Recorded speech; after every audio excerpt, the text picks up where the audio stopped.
Mesdames, Mesdemoiselles, Messieurs, bonjour. Si la rentrée des classes était déjà faite, ce qui ne saurait tarder d'ailleurs, eh bien ce serait aujourd'hui jeudi, le nouveau jeudi des enfants. Et tout à l'heure, dans notre partie magazine, dans un quart d'heure, nous vous dirons quels changements entraîne pour les enfants, leurs familles, la vie économique du pays aussi, ce nouveau jour de congé qui est le mercredi. Peut-être hier soir avez-vous suivi sur notre antenne l'émission À armes égales et dans ce cas vous avez pu vous dire que le ton était déjà donné à la prochaine campagne électorale. Il y a eu de grands moments, il faut le dire, dans ce face-à-face perfit-marché, les leaders des deux partis politiques les plus importants. Le thème du débat était, je vous le rappelle, le socialisme, réussite ou échec. Mais malgré les 2h15 de l'émission, les deux adversaires n'ont pu répondre à toutes les questions prévues et après le débat, André Campana a satisfait à notre curiosité. Il s'est d'abord adressé à Georges Marchais. Vous allez le voir, la question est intéressante. Monsieur Georges Marchais, la question d'actualité que nous voulions vous poser est la suivante. À supposer que la gauche gagne les élections, et vous l'espérez, et que le Parti communiste obtienne plus de sièges que la gauche non communiste, est-ce que le Parti communiste que vous représentez réclamera le poste de Premier ministre? On m'a déjà posé cette question. Je veux d'abord répondre par une position de principe. Je vous en prie. Je considère qu'il n'y a aucune raison pour qu'un communiste ne soit pas président du Conseil. Il y a eu dans le passé des ministres communistes. Ce serait profondément antidémocratique que de contester aux communistes la possibilité d'assurer le poste de Premier ministre. Ceci étant dit, dans le cadre d'une victoire de la gauche aux prochaines élections, et je me réjouis que vous envisagiez cette hypothèse, c'est une question qui sera à discuter. Nous n'en avons absolument pas discuté avec nos amis socialistes. L'essentiel pour le moment, c'est de faire connaître le programme commun, de réaliser l'union populaire autour du programme commun de gouvernement. Autre question posée, celle-là, à Alain Perfit. Vous avez déclaré en septembre 1970 que ce serait une bêtise pour la majorité de présenter plusieurs candidats lors des élections législatives. Êtes-vous toujours du même avis? André Campana pose la question à Alain Perfit. Je ne me souviens pas d'avoir dit ça. Je me souviens que quand l'un des leaders des trois groupes de la majorité avait annoncé qu'il était contre les candidatures communes, qu'il était pour des candidatures séparées, j'avais eu au contraire envie de répondre chiche, de dire ce serait très bien, comme ça on permettrait de décompter les voix, chacun saurait le nombre des voix qu'il a pour lui-même. Et nous autres gaullistes qui sommes attachés à faire rayonner et à rendre vivant le message du général de Gaulle et les principes sur lesquels il a fondé son action, eh bien, nous compterions nos électeurs. Mais il est évident que ce qui nous unit est plus important que ce qui nous divise. Nous sommes séparés par des nuances, nous sommes séparés par le fait que nous représentons des familles très différentes de la nation, mais nous sommes tout de même très proches pour l'essentiel. Par conséquent, puisque les choses sont engagées ainsi, je trouve qu'il est normal que dans la plupart des cas, il y ait une candidature commune aux trois mouvements qui forment la majorité. Toujours sur le plan politique, un nouvel éditorial de M. Poniatowski, assez percutant, publié dans la revue Preuve. Le secrétaire général des Républicains indépendants insiste sur la faiblesse du contrôle parlementaire. L'Assemblée, écrit-il, se conduit trop souvent comme un prolongement du gouvernement lorsqu'il s'agit de la majorité et comme un appendice négatif lorsqu'il s'agit de l'opposition. Enfin, il faut lever, écrit-il, il faut lever plus qu'un coin du voile et développer les commissions d'enquête pour sanctionner les abus.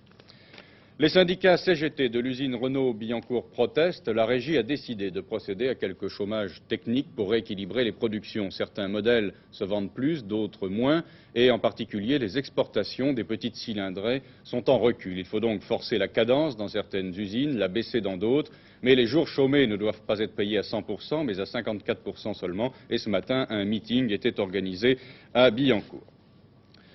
Pour l'étranger, 3 dossiers. Le Moyen-Orient, avec les obsèques hier à Tripoli des Palestiniens qui ont été tués dans le drame de Munich. Le Cambodge, où les problèmes se posent toujours pour alimenter Phnom Penh. Enfin, l'heure de la réconciliation entre la Chine et le Japon aurait sonné. À la fin du mois, M. Chou En-lai et Tanaka signeront un document qui déclarera en particulier que l'état de guerre entre les deux pays est maintenant terminé. C'est le président Mao Tse-tung qui aurait approuvé le communiqué comportant une déclaration commune en 8 points et un accord tacite en 3 points. Le Japon reconnaît Pékin comme seul gouvernement légitime de la Chine, établissement de relations diplomatiques, conclusion d'un traité de paix et d'amitié, aucune recherche d'hégémonie en Asie. L'état de guerre entre les deux pays est terminé, Pékin ne réclamera aucun dommage de guerre au Japon. Le Japon reconnaît que Formose est territoire chinois, son ambassade auprès du maréchal Chiang Kai-shek sera fermée. En contrepartie, Pékin s'engage à respecter la sécurité et les biens des Japonais lorsque Formose sera libéré. Le pacte de sécurité mutuelle Japon ne gêne pas Pékin, cet accord Chou En-lai-Tanaka fait table rase du passé et ouvre de très importants débouchés au Japon. L'agence Chine Nouvelle publie aujourd'hui l'ordre donné samedi aux partisans du prince Sihanouk, les Khmers rouges, d'intensifier leurs attaques contre les troupes gouvernementales à la suite du pillage des réserves de riz la semaine dernière à Phnom Penh. La capitale cambodgienne, de plus en plus isolée, a faim. Et la semaine dernière, la population mettait à sac plusieurs magasins dans lesquels de grosses quantités de riz étaient conservées. Le lendemain, le gouvernement rationnait le riz et interdisait à quiconque d'en détenir plus de 5 sacs. L'armée qui devait contrôler les stocks illégaux s'est en fait livrée à un pillage systématique, non seulement du riz, mais aussi du vin et des bâtonnets d'encens. En voulant recenser tous les stocks de riz, le gouvernement a été pris de vitesse.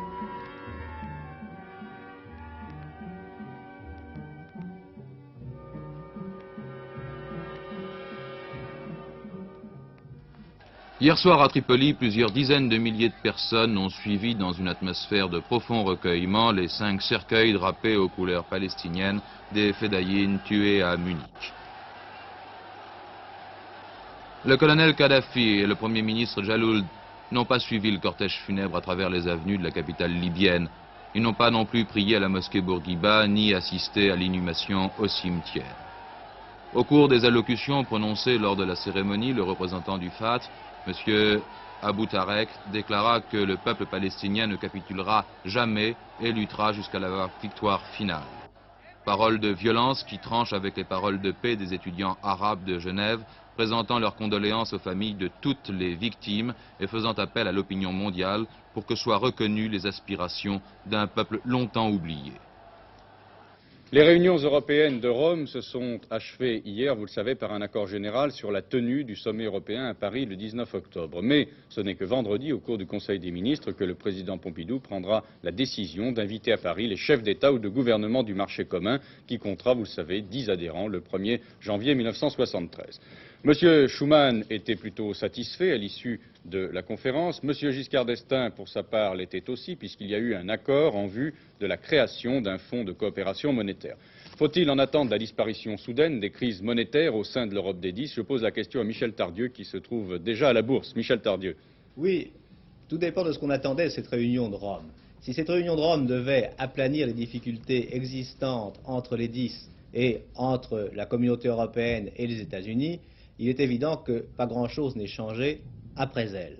En effet, les problèmes les plus épineux n'ont pas été abordés. On n'a pas parlé de l'or. M. Giscard d'Estaing a dit que ce n'était pas une enceinte pour parler d'un problème qui demandait plus peut-être de précaution. On ne peut pas parler de l'or sur la place publique, a-t-il dit. On n'a pas parlé non plus du problème de la flexibilité des taux de change. Et vous savez que c'est un problème important qui crée une querelle entre la France et certains de ses partenaires depuis longtemps. Et on a réussi à parler de l'inflation, mais simplement pour dire qu'on se reverrait en octobre pour en reparler, et on n'a pas arrêté de position commune en ce qui concerne la réunion du FMI du 25 septembre. Donc les points qui n'ont pas été traités sont importants. Et si le sommet a bien lieu, comme on l'espère maintenant et comme tout le monde s'y attend, les présidents auront beaucoup de pain sur la planche, eux, pour régler ces problèmes qui restent en suspens.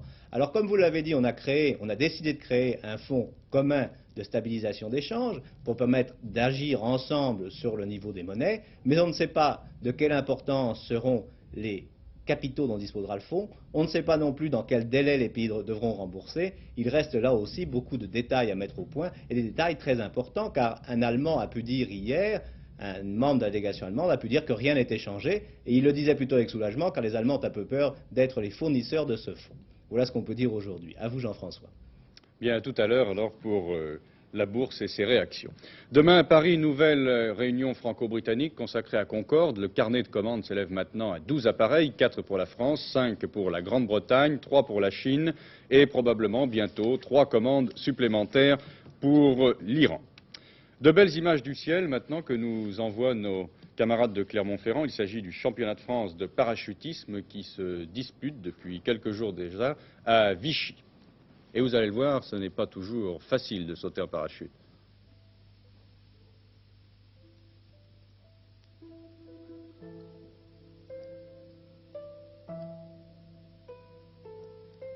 À Vichy, les championnats de France bénéficient d'un temps exceptionnellement beau qui a permis aux concurrents de terminer l'épreuve de voltige disputée en 6 sauts. Partant d'une altitude de 2000 mètres, il s'agit pour le parachutiste qui s'oriente face à un axe matérialisé au sol d'exécuter 6 figures dans un ordre imposé. Le temps est compté du départ du premier tour à la fin du dernier salto arrière. Tout dépassement de l'axe, tour inachevé, salto passé sur la tranche, compte une faute. Même Jean-Claude Armin, champion du monde, a été pénalisé de 3 secondes sur un seul saut. Mais sa maîtrise extraordinaire lui a permis de garder la tête du classement et d'enlever le titre de champion de France de voltige devant Félix et Autem.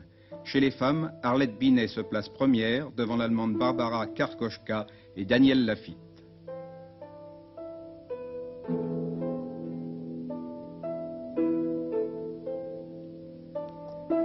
Les incidents sont rares aujourd'hui en parachutisme, mais celui-ci, une torche à la voilure dorsale du parachutiste, après un largage de cette voilure et l'ouverture du ventral, a permis aux concurrents de se poser sains et saufs.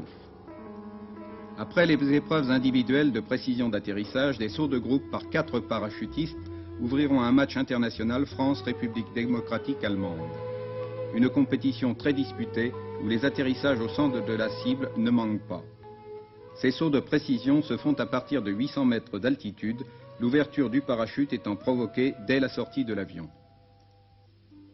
En 8 jours, chaque concurrent aura réalisé 17 sauts pour connaître sa valeur parmi les meilleurs parachutistes de France.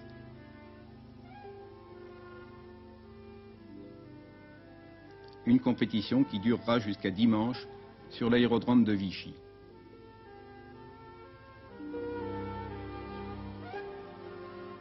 Il y a depuis quelques jours une recrudescence de cambriolage. Parmi les principaux depuis le début de la semaine, la disparition de 220 000 francs des coffres-forts du casino de Menton, de 300 000 francs de ceux du château de Thoiry, enfin le vol de 11 tableaux de maître dans une galerie parisienne, parmi lesquels un Picasso, des Utrillo, Vlaminck, Sisley.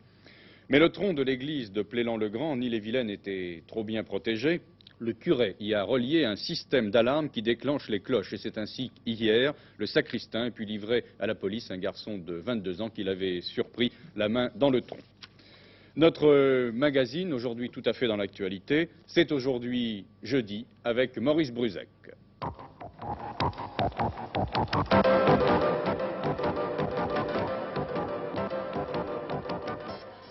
La mythologie piétinée.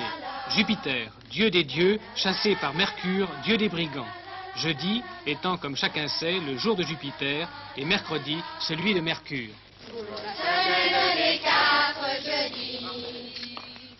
Première réaction autorisée à ce bouleversement, Philibert, partisan de la semaine des 7 mercredis que Jean-Pierre Ferret a entendu chez son père, Jacques Baudouin. Alors Philibert, oui. Alors ce mercredi, alors tu es pour ou tu es contre? Je suis pour, tu penses, je suis tout à fait pour, moi. Ah bah, tu sais quand même que les avis sont très partagés, hein? Mais non, écoute, la vérité est en marche et tout le reste c'est de la péripétie. Le dimanche étant jour sacré, le jour du Seigneur, la semaine de travail se répartit sur 6 jours. Pour les écoliers, le jeudi était jour de congé. La semaine se trouvait déséquilibrée. Un déséquilibre accentué ces dernières années par la vacance du samedi après-midi. L'idée de la réforme est donc de rétablir l'équilibre. Le mercredi devient jour de congé et le jeudi redevient jour de travail. C'est la même chose, presque. Sauf que Le lundi et le mardi, on travaille et le mercredi, on est plus reposé après, parce qu'on travaillait encore 2 jours. Alors c'est mieux. Ça me fait pour moi un petit changement, effectivement, parce que ma fille, n'allant pas à l'école ce jour-là, je suis obligée d'interrompre mes activités professionnelles et de prendre le mercredi et du jeudi. Mais j'ai une profession libérale. Ça change pas grand-chose si les distractions suivent. Parce qu'on part une demi-journée dans le collège. Donc tu n'es pas d'accord? Voilà. Mais on fait comme ils disent. Ainsi donc, bon gré mal gré, les enfants vont rentrer en classe en attendant impatiemment la journée du mercredi.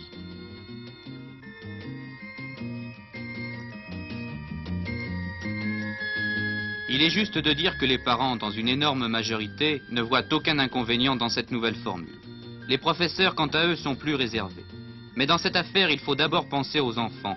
Est-ce que cet aménagement de la semaine scolaire est bon pour eux? Cela me semble mieux, mais quand vous dites le mercredi est libre toute la journée, c'est un leurre. C'est comme quand on dit le jeudi est libre toute la journée.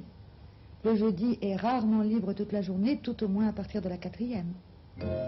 Cela devait être souligné. Le mercredi libre toute la journée ne concerne que les petites classes. Pour les petites classes, précisément, de nombreuses propositions voudraient leur faire connaître ce qu'était l'école de papa. Vos martyrs? Quel martyr? Martyr du jeudi. Tous ces millions de pauvres types qui se sont fait coller le jeudi depuis des lustres. Il est grand temps de faire du jeudi hebdomadaire une journée commémorative qui permettra aux jeunes générations de se recueillir et de méditer les sacrifices des grands anciens. Dis donc, tu te moques de moi ou quoi?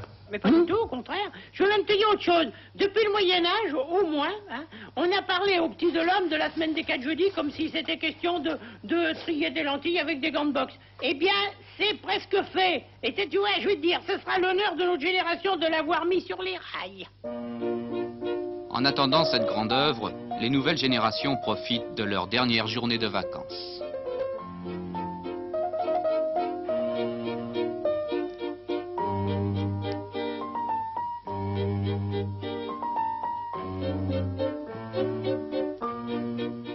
En fin de compte, le mercredi à la place du jeudi, qu'est-ce que cela change? À vrai dire, pas grand-chose. Pour les ensembles de loisirs, les spectacles, les musées, les zoos, pas de changement. Pour les transports, pas de changement non plus, sauf pour les cars de ramassage scolaire, qui passeront le jeudi au lieu du mercredi.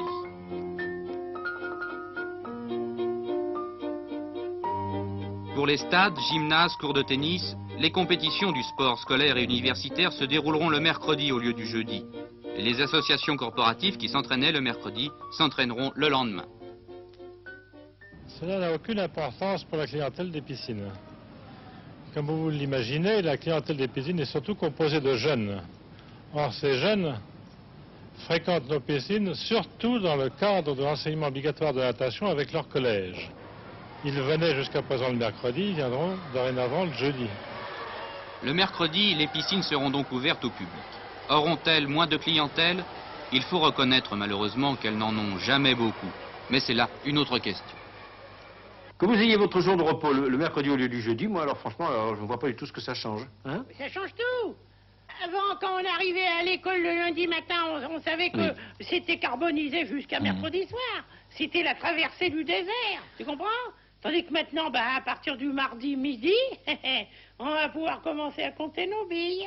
Bon, enfin, si tu veux, mais enfin, il faudra quand même y retourner à l'école le jeudi, hein? Oui, pareil, j'ai vaguement entendu parler de ça. Enfin, on verra, on n'y est pas encore, hein. Ah oui, et pourquoi, s'il te plaît? Le jeudi, c'est sacré, tu comprends? C'est sacré, faut pas y toucher. Tu sais d'où ça vient, le mot jeudi? Oui, ça vient du latin. Tout juste, Auguste. Jovis dies, le jour de Jupiter. Je te le fais pas dire. Le jour de Jupiter. Alors, on va tout de même pas s'amuser à marcher sur la figure de Jupiter, nom de Dieu. C'est sacré, ça. Hein? On n'a pas le droit de faire mumuse avec les choses de la religion. La religion, parlons-en. Jules Ferry et l'enseignement laïque obligatoire avaient réservé le jeudi à l'enseignement religieux. Les activités que nous avions le jeudi matin, nous les avons mises le mercredi matin. Et l'essentiel de la formation des enfants ne se fait pas le mercredi matin, mais se fait surtout à domicile, avec les parents ou dans des groupes avec des dames. Dans notre douce France, depuis le petit père Combe, on ne peut parler catéchisme sans parler patronage laïque. Le personnel qui encadrait les jeunes devra changer son emploi du temps. Est-ce que cela pourra se faire facilement? Certainement, ça se fera facilement. Si ces jeunes ou adultes qui s'occupaient des enfants avaient leur jeudi, je pense qu'ils auront aussi facilement leur mercredi.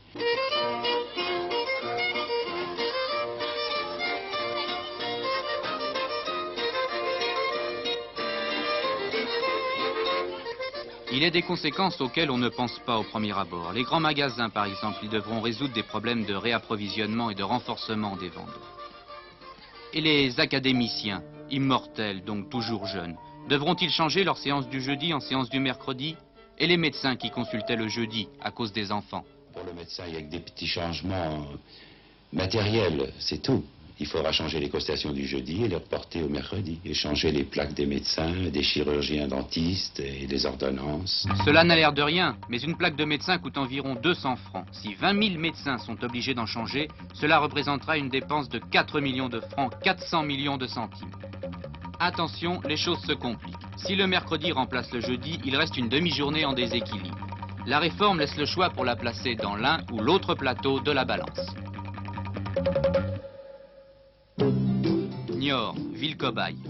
On y a testé la réforme l'an dernier selon la formule travail le mercredi matin, congé le samedi toute la journée. Les enfants en sont satisfaits. Enfin, presque tous. Les profs, ils en profitent à nous donner du travail le samedi, beaucoup plus de travail. L'expérience n'a pas été sans poser quelques problèmes. Nombre de commerçants, par exemple, ne sont pas d'accord. Il faut dire qu'à Niort, le jeudi est jour de marché. Le coup des écoles, voilà, le jeudi, il n'y a pas beaucoup de monde, hein, parce que le gouvernement nous a choisis comme ville pilote, hein, pour qu'il y a l'école, quoi. Alors les professeurs, instituteurs et tout, ne peuvent pas venir. On se rend très bien compte qu'il n'y a pas le même courant d'affaires qui se fait comme autrefois. Comme avant, par exemple, voyez-vous. Pourquoi? Parce qu'il y a beaucoup de mamans qui venaient, en somme, passer leur journée du jeudi, qui sortaient leurs enfants de l'école, et ça leur permettait de faire leurs courses, on peut dire, du matin jusqu'au soir. Tandis que là, il y a que le mercredi au tantôt. Vous m'excusez? Les parents des 18 000 enfants scolarisés de Niort ont participé à un mini-référendum. On leur demandait s'ils souhaitaient la continuation de l'expérience. Ils ont répondu oui à une écrasante majorité. Ils retiennent surtout le fait de passer 2 jours pleins avec leurs enfants, ce qui n'est pas si fréquent. Il me semble qu'il y avait déjà le samedi après-midi et le dimanche. Hein? Je te demande pardon, le samedi et le dimanche, c'est pour les grands, c'est pas pour nous. Parce que ces jours-là, il faut mettre un costume propre, il faut se faire trimballer sur les autoroutes, il faut dire bonjour à la cousine Berthe et bien se tenir à table. Alors, si c'est ça le repos, tu m'excuseras. Monsieur le ministre, vous êtes père de famille. Souhaitez-vous, vous, personnellement, les cours le samedi matin? Je crois que ça dépend beaucoup des régions, des habitudes de vie, du milieu environnant. Il est certain, par exemple, que les régions de tourisme dans lesquelles l'habitude des longs congés, des loisirs de week-end prolongés est très répandue, pourront être incitées à libérer le samedi matin pour que les enfants puissent plus facilement accompagner leurs parents dans leur sortie de week-end. Dans d'autres régions, au contraire, où ces habitudes sont moins répandues, la solution inverse pourra paraître préférable. C'est pourquoi une libre option a été envisagée. Pour la semaine des 4 mercredis, pour la semaine des 4 mercredis, les côtiers de tout pays, inscrivez-vous au parti de la semaine des 4 mercredis. Élève Bruzek. Présent. Est-ce que vous êtes prêt pour la rentrée des classes? Ben, je crois, oui. Vous avez choisi vos livres, ça y est? Mais il y avait le choix, car savez-vous qu'en France, on vend chaque année quelques 62 millions d'exemplaires de livres scolaires, ce qui est énorme et ce qui est bien entendu les plus fortes ventes de livres en France, et on n'y pense pas très souvent. Page numéro 2 de ce magazine de 13 heures, eh bien c'est Dominique Laurie qui s'est inquiété de savoir si l'objectivité existait vraiment dans les livres d'histoire contemporaine que l'on donne aux élèves des lycées et des écoles. Écoutons le reportage de Dominique Laurie. Professeur, on dit souvent que chacun écrit l'histoire à sa manière, une histoire qui est d'ailleurs souvent contestée, vous le savez. Alors je voudrais savoir comment vous faites pour respecter ce que vous écrivez dans la préface. Je cite, « Les documents présentés respectent la diversité des opinions des enseignants, des élèves et de leurs familles. » Alors comment faites-vous? Eh bien, comment on fait? On prend un certain nombre de précautions, dont la première et la plus fondamentale est de confier le travail à une équipe. À une équipe où, évidemment, à moins de le faire exprès, la diversité des opinions est, j'ose dire, presque automatiquement assurée. Reste alors à assurer aussi l'unité du livre, c'est-à-dire arriver à la synthèse qui permet d'écrire un texte tel que celui que vous avez sous les yeux. Oui, mais à propos de texte que j'ai sous les yeux, je lis en intertitre d'un texte « Le coup de force du 13 mai 1958 ». Oui, c'est Est-ce que le terme « le coup de force » n'a pas été contesté par certains? Le coup de force a été contesté, si vous voulez. Je veux dire qu'un certain nombre d'entre nous étaient contre cette expression, ou d'autres aussi percutantes. Pourquoi nous l'avons gardée? Premièrement, parce que, en parlant ou en écrivant en toute bonne foi, on peut historiquement dire le 13 mai 58 est un coup de force au sens technique du mot. Deuxièmement, et beaucoup plus encore, regardez la page de l'ouvrage. En face de l'expression le coup de force et le texte qui l'accompagne, vous avez reproduite la diversité des opinions de l'époque, avec 3 coupures de journaux qui viennent d'horizons politiques on ne peut plus différents, l'Écho d'Alger, Le Figaro et l'Humanité. Comment choisissez-vous les photos? Je vois ici une photo des émeutes au quartier latin en mai 68. Oui. C'est une explication, si vous voulez, un petit peu sommaire là aussi. C'est une indication qui peut vous paraître sommaire sur les événements de mai 68. Eh bien, je dirais d'abord que le livre s'adresse à des élèves et que les problèmes ou les aspects de la vie du monde étudiant a pour eux une immédiateté qui fait qu'on est amené à leur parler de la vie des étudiants, des écoliers ou des lycéens. Je comprends bien, surtout que ces élèves ont 15 ans et que pendant une année, voilà, c'est leur Bible en fait. Et pendant une année, exactement, c'est leur principal outil de travail. Deuxièmement, parce que dans l'opinion française, je crois que les journées de mai 68, qui sont certainement restées gravées très profondément, restent au premier plan l'époque où les étudiants sont descendus dans la rue. On en pense ce qu'on voudra, n'est-ce pas? Mais je veux dire qu'il y a là, par cette photo qui est une sorte de synthèse, une sorte d'appel à l'imagination, voire à la mémoire des élèves, une espèce d'incitation à aller plus loin sans doute, mais en accrochant leur attention là où elle est le plus sensible. Après, aux professeurs de développer. Mais en conclusion, monsieur le professeur, est-ce que vous ne pensez pas que dans une certaine mesure, le livre d'histoire pour un écolier est un matériel un peu arbitraire? Vous ne me ferez pas dire ça. Je dirais que le livre d'histoire, surtout quand il aborde l'histoire contemporaine, est un instrument qui pourrait être dangereux s'il n'était pas élaboré et manié avec précaution. Élaboré avec précaution quand vous faites travailler des équipes. Et la diversité des opinions pour cet ouvrage était telle, et ce rôle m'était dévolu, que j'arbitrais sans cesse entre les opinions différentes.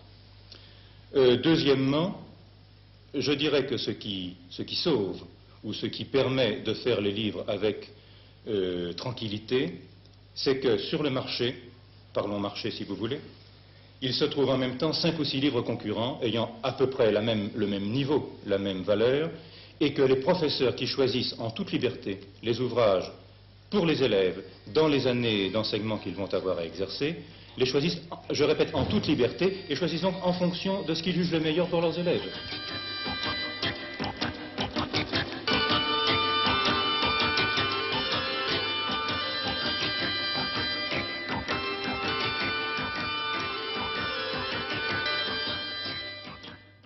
À la bourse, la rentrée est déjà faite. Voyons comment vont les affaires. Michel Tardieu. Ben, elles ne vont pas mal. Elles ne vont pas mal. Il n'y a pas beaucoup de transactions. Ce n'est pas un marché animé. Mais vous allez voir, les cours se tiennent assez bien. Les boursiers sont partagés. Ils ont d'un côté d'assez bonnes nouvelles parce que le CNPF, par exemple, vient de publier une nouvelle conjoncture. Et cette conjoncture montre que les affaires vont assez bien sur le plan industriel. En revanche, il y a une nouvelle qui inquiète un certain nombre de financiers. C'est la tendance à la hausse des taux d'intérêt un peu partout dans le monde. Hier, les États-Unis vendent, le système fédéral américain vendait des bons du Trésor à des taux qu'on n'avait pas vus depuis 2 ans. Les banques françaises ont remonté un petit peu leurs taux la semaine dernière. La Banque d'Angleterre annonce qu'elle va resserrer un peu sa politique du crédit parce qu'elle pense qu'il faut lutter contre l'inflation. Elle pourrait, elle aussi, augmenter un peu ses taux. Donc il y a une tendance mondiale à l'augmentation des taux d'intérêt. Et quand les taux d'intérêt augmentent, eh bien, en général, c'est assez mauvais pour la bourse parce que les gens qui ont des capitaux trouvent plus intéressant de les prêter à leur banque moyennant une bonne rémunération plutôt que de les mettre en actions. Mais on n'en est pas encore là. Pour l'instant, la bourse va bien. Et par rapport aux bourses étrangères, elle va même très bien. Là, je crois qu'on peut regarder les cours. Vous voyez, les différences ne sont pas très grandes, mais d'une façon générale, c'est assez satisfaisant.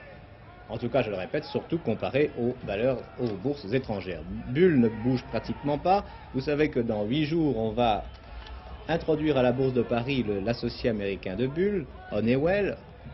Honeywell, vous savez qu'il y a des accords entre Honeywell et Bull, puisque maintenant il y a une société Honeywell-Bull, et hier on a présenté cette société qui réalise un chiffre d'affaires de l'ordre de 2 milliards de dollars et qui occupe une position très importante évidemment dans tous les matériels d'informatique et de régulation.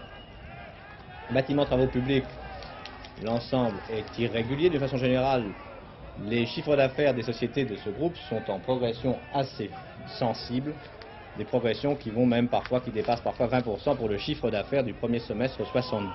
C'est notamment par exemple le cas des grands travaux de Marseille qui eux ont vu leur chiffre d'affaires augmenter de 23%. Michelin à 477, Michelin reste une des valeurs à laquelle les étrangers s'intéressent et ça se prouve aujourd'hui en bourse puisque vous pouvez le constater, c'est un des titres en hausse. Rhône-Poulenc, lui, au contraire, baisse.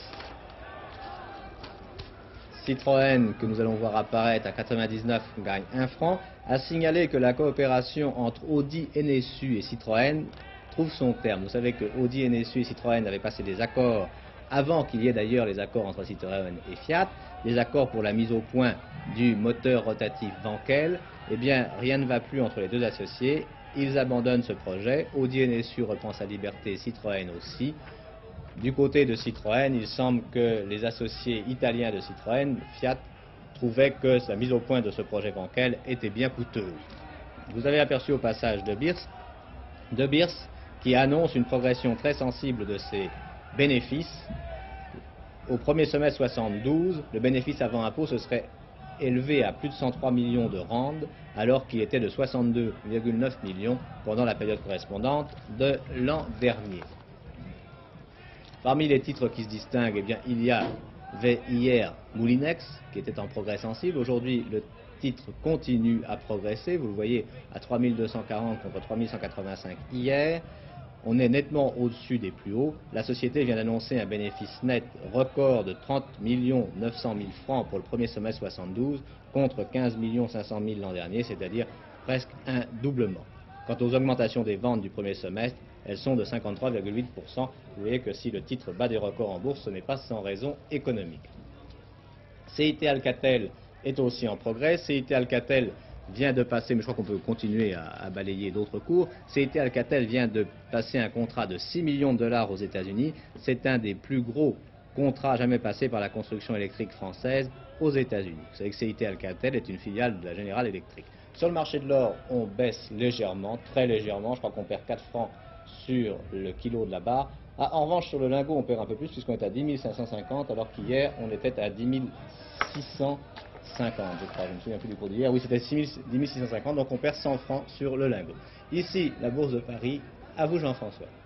Merci Michel. Eh bien, ce journal se termine. Je vais simplement vous dire que si vous vous appelez Aimé, c'est votre fête. Et Aimé, c'était un moine aussi, qui était né en 565 à Grenoble, qui fut solitaire à Saint-Maurice dans le Valais, puis à Luxeuil.